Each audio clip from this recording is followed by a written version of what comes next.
आप सभी का हमारे YouTube चैनल पे बहुत बहुत स्वागत है। आइए सुनते हैं श्री दुर्गा सप्तशती 5वें अध्याय की कथा। इस अध्याय में देवताओं द्वारा देवी की स्तुति, चंड मुंड के मुख से अंबिका के रूप की प्रशंसा सुनकर शुंभ का उनके पास दूत भेजना और दूत का निराश लौटना। तो आइए सबसे पहले माता दुर्गा का ध्यान करते हैं, उसके बाद फिर हिंदी में कथा को श्रवण करेंगे। ओम घंटा शूलहलानि शंख मुशले चक्रम धनुः सायकम हस्ताब्जे दधतिं घनान्त विलसत् शीतांशुतुल्य प्रभां गौरी देह समुद्भवां त्रिजगता माधारभूतां महा पूर्वा मंत्र सरस्वती मनुभजे शुंभादि दैत्यार्दिनीं। ओम श्री दुर्गा दिव्यै नमः। तो बोलिए प्रेम से दुर्गा माता की जय। इस उत्तर चरित्र के रुद्र ऋषि हैं, महासरस्वती देवता हैं, अनुष्टुप छंद हैं, भीमा शक्ति है, ब्राह्मणी बीज है, सूर्य तत्व है और सामवेद स्वरूप है।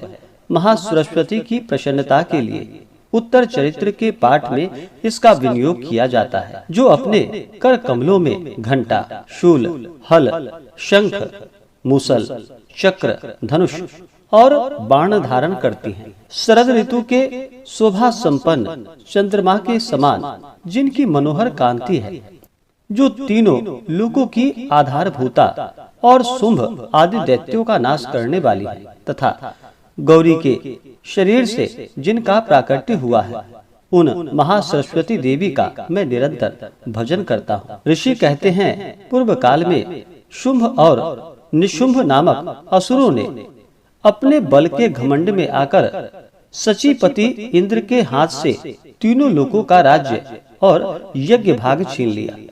वे ही दोनों सूर्य, चंद्रमा, कुबेर, यम और वरुण के अधिकार का भी उपयोग करने लगे। वायु और अग्नि का कार्य भी वे ही करने लगे। उन दोनों ने सब देवताओं को अपमानित, राज्य भ्रष्ट, पराजित तथा अधिकारहीन करके स्वर्ग से निकाल दिया।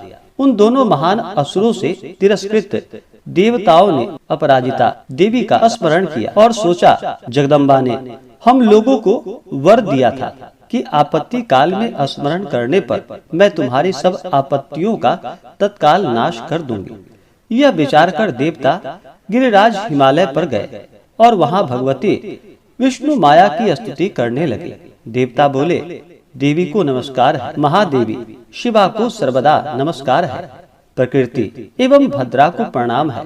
हम लोग नियम पूर्वक जगदम्बा को नमस्कार करते हैं, रौद्रा को नमस्कार है, नित्या, गौरी एवं धात्री को बारंबार नमस्कार है, ज्योत सनामयी, चंद्र रूपिणी एवं सुख रूपा देवी को सतत प्रणाम है।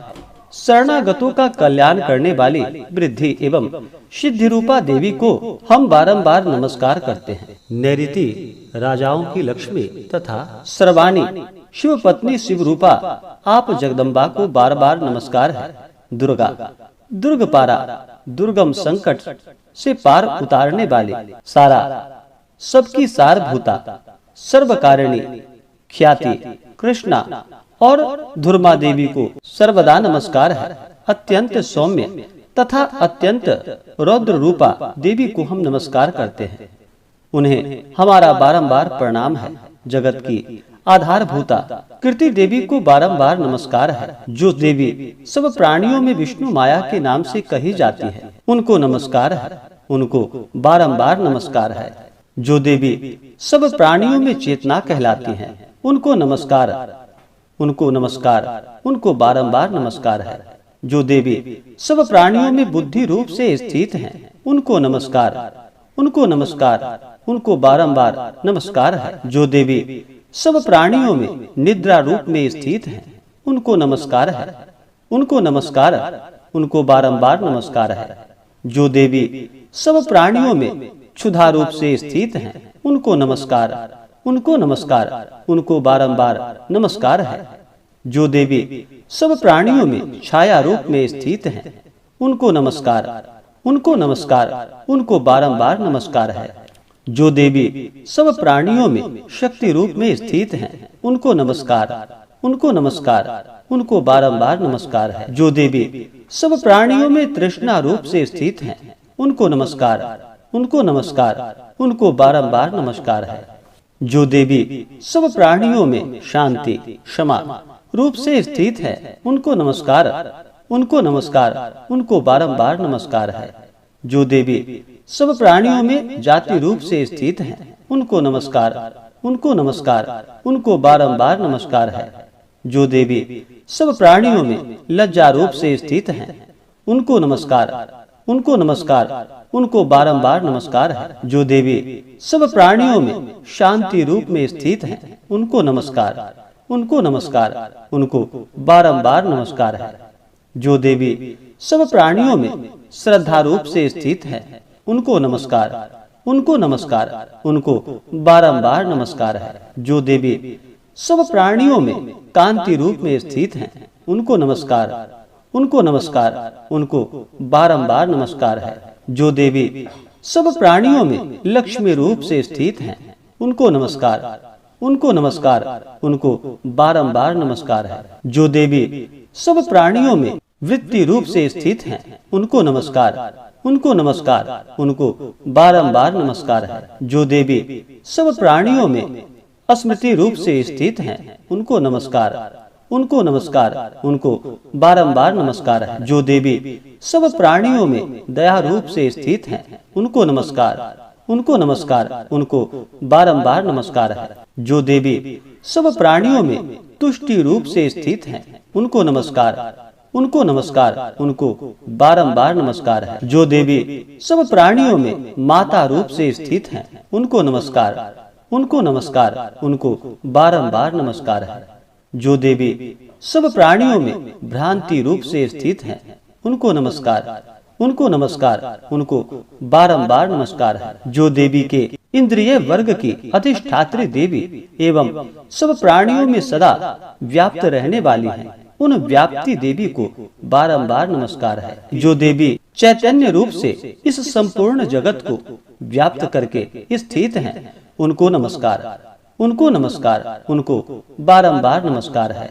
पूर्व काल में अपने अभिष्ट की प्राप्ति होने से देवताओं ने जिनकी स्तुति की तथा देवराज इंद्रों ने बहुत दिनों तक जिनका सेवन किया, वह कल्याण की साधन भूता ईश्वरी हमारा कल्याण और मंगल करे तथा सारी आपत्तियों का नाश कर डाले। उदंड दैत्यों से सताए हुए हम सभी देवता जिन परमेश्वरी को इस समय नमस्कार करते हैं तथा जो भक्ति से विनम्र पुरुषों द्वारा स्मरण की जाने पर तत्काल ही संपूर्ण विपत्तियों का नाश कर देते हैं, वे जगदम्बा हमारा संकट दूर करे। ऋषि कहते हैं, राजन, इस प्रकार जब देवता स्तुति कर रहे थे, उस समय पार्वती देवी गंगा जी के जल में स्नान करने के लिए वहां आई। उन सुंदर भौहों वाली भगवती देवी को पूछा, आप लोग यहाँ किसकी स्तुति कर रहे हैं? उन सुंदर भौहों वाली भगवती ने देवताओं से पूछा कि आप लोग यहाँ किसकी स्तुति कर रहे हैं? तब उन्हीं के शरीर कोश से प्रकट हुई शिवा देवी, बोली, शुंभ दैत्य निष्कृत और युद्ध में निशुंभ से पराजित हो यहाँ एकत्रित हुए ये समस्त देवता यह मेरी ही स्तुति कर रहे हैं। पार्वती जी के शरीर कोश से अंबिका का प्रादुर्भाव हुआ था, इसलिए वे समस्त लोकों में कौशिकी कही जाती हैं। कौशिकी के प्रकट होने के बाद पार्वती का शरीर काले रंग का हो गया, अतः वे हिमालय पर रहने वाली कालिका देवी के नाम से विख्यात हुई। तदंतर शुंभ निशुंभ के भृत्य चंड मुंड वहां आए और उन्होंने परम मनोहर रूप धारण करने वाली अंबिका देवी को देखा। फिर वे शुंभ के पास जाकर बोले, महाराज, एक अत्यंत मनोहर स्त्री है जो अपनी दिव्य कांति से हिमालय को प्रकाशित कर रही है। वैसा उत्तम रूप कहीं किसी ने भी नहीं देखा होगा। असुरेश्वर, पता लगाइए वह देवी कौन है और उसे ले लीजिए। स्त्रियों में तो वह रत्न है, उसका प्रत्येक अंग बहुत ही सुंदर है तथा वह अपने श्री अंगों की प्रभा से संपूर्ण दिशाओं में प्रकाश फैला रही है। दैत्यराज, अभी वह हिमालय पर ही मौजूद है, आप उसे देख सकते हैं। प्रभु, तीनों लोकों में मणि, हाथी और घोड़े आदि जितने भी रत्न हैं, वे सब इस समय आपके घर में शोभा पाते हैं। हाथियों में रत्नभूत ऐरावत, यह पारिजात का वृक्ष और यह उच्चैःश्रवा घोड़ा, यह सब आपने इंद्र से ले लिया है। हंसों से जुता हुआ यह विमान भी आपके आंगन में शोभा पाता है। यह रत्नभूत अद्भुत विमान है, जो पहले ब्रह्मा जी के पास था, वह आपके यहाँ लाया गया है। यह महापद्म नामक निधि आप कुबेर से छीन लाए हैं। समुद्र ने भी आपको किंजलकिनी नाम की माला भेंट की है, जो केसरों से सुशोभित है और जिसके कमल कभी कुंभलाते नहीं हैं। स्वर्ण की वर्षा करने वाला वरुण का छत्र भी आपके घर में शोभा पाता है, तथा यह श्रेष्ठ रथ जो पहले प्रजापति के अधिकार में था, अब आपके पास मौजूद है। दैत्येश्वर मृत्यु की उत्क्रांतिंदा नाम वाली शक्ति भी आपने छीन ली है, तथा वरुण का पाश और समुद्र में होने वाले सब प्रकार के रत्न आपके भाई निशुंभ के अधिकार में हैं। अग्नि ने भी स्वतः शुद्ध किए हुए 2 वस्त्र आपकी सेवा में अर्पित किए हैं। दैत्यराज, इस प्रकार सभी रत्न आपने एकत्र कर लिए हैं। फिर जो यह स्त्री में रत्न रूप कल्याणमयी देवी है, इसे आप क्यों नहीं अपने अधिकार में कर लेते? ऋषि कहते हैं, चंडमुंड का यह वचन सुनकर शुंभ ने महादैत्य सुग्रीव को दूत बनाकर देवी के पास भेजा और कहा, तुम मेरी आज्ञा से उसके सामने ये बातें कहना और ऐसा उपाय करना जिससे प्रसन्न होकर वह शीघ्र ही यहाँ आ जाए। वह दूत पर्वत के अत्यंत रमणीय प्रदेश में जहाँ देवी मौजूद थी, वहाँ पर गया और फिर मधुर वाणी में कोमल वचन बोला। दूत बोला, देवी, दैत्यराज शुंभ इस समय तीनों लोकों के परमेश्वर है। मैं उन्हीं का भेजा हुआ दूत हूँ और यहाँ तुम्हारे ही पास आया हूँ। उनकी आज्ञा सदा सब देवता एक स्वर से मानते हैं, कोई उनका उल्लंघन नहीं कर सकता। वे संपूर्ण देवताओं को परास्त कर चुके हैं। उन्होंने तुम्हारे लिए जो संदेश दिया है उसे सुनो। संपूर्ण त्रिलोकी मेरे अधिकार में है, देवता भी मेरी आज्ञा के अधीन चलते हैं। संपूर्ण यज्ञों के भागों को मैं ही पृथक पृथक भोगता हूँ। तीनों लोकों में जितने श्रेष्ठ रत्न हैं, वे सब मेरे अधिकार में हैं। देवराज इंद्र का वाहन ऐरावत, जो हाथियों में रत्न के समान है, मैंने छीन लिया है। क्षीर सागर का मंथन करने से जो अश्वरत्न उच्चैःश्रवा प्रकट हुआ था, उसे देवताओं ने मेरे पैरों पर पड़कर समर्पित किया है। सुंदरी, उनके सिवा और भी जितने रत्नभूत पदार्थ देवताओं, गंधर्वों और नागों के पास थे, वे सब मेरे पास आ गए हैं। देवी, हम लोग तुम्हें संसार की स्त्री में रत्न मानते हैं, अतः तुम हमारे पास आ जाओ, क्योंकि रत्नों का उपभोग करने वाले हम ही हैं। चंचल कटाक्षों वाली सुंदरी, तुम मेरी या मेरे भाई महापराक्रमी निशुंभ की सेवा में आ जाओ, क्योंकि तुम रत्न स्वरूपा हो। मेरा वरण करने से तुम्हें तुलना रहित महान ऐश्वर्य की प्राप्ति होगी। अपनी बुद्धि से यह विचार कर तुम मेरी पत्नी बन जाओ। ऋषि कहते हैं, दूत के यूं कहने पर कल्याणमयी भगवती दुर्गा देवी, जो इस जगत को धारण करती हैं, मन ही मन गंभीर भाव से मुस्कुराई और इस प्रकार बोली। देवी ने कहा, दूत, तुमने सत्य कहा है, इसमें तनिक भी मिथ्या नहीं है। शुंभ तीनों लोकों का स्वामी है और निशुंभ भी उसी के समान पराक्रमी है, किंतु इस विषय में मैंने जो प्रतिज्ञा कर ली है उसे मिथ्या कैसे करूं? मैंने अपनी अल्प बुद्धि के कारण पहले से जो प्रतिज्ञा कर रखी है उसे सुनो। जो मुझे संग्राम में जीत लेगा, जो मेरा अभिमान को चूर्ण कर देगा, तथा संसार में जो मेरे समान बलवान होगा, वही मेरा स्वामी होगा। इसलिए शुंभ अथवा महादैत्य निशुंभ स्वयं ही यहाँ पधारे और मुझे जीतकर शीघ्र ही मेरा पानी ग्रहण कर ले। इसमें विलंब की क्या आवश्यकता है? दूत बोला, देवी, तुम घमंड में भरी हो, मेरे सामने ऐसी बातें ना करो। तीनों लोकों में कौन ऐसा पुरुष है जो शुंभ निशुंभ के सामने खड़ा हो सके?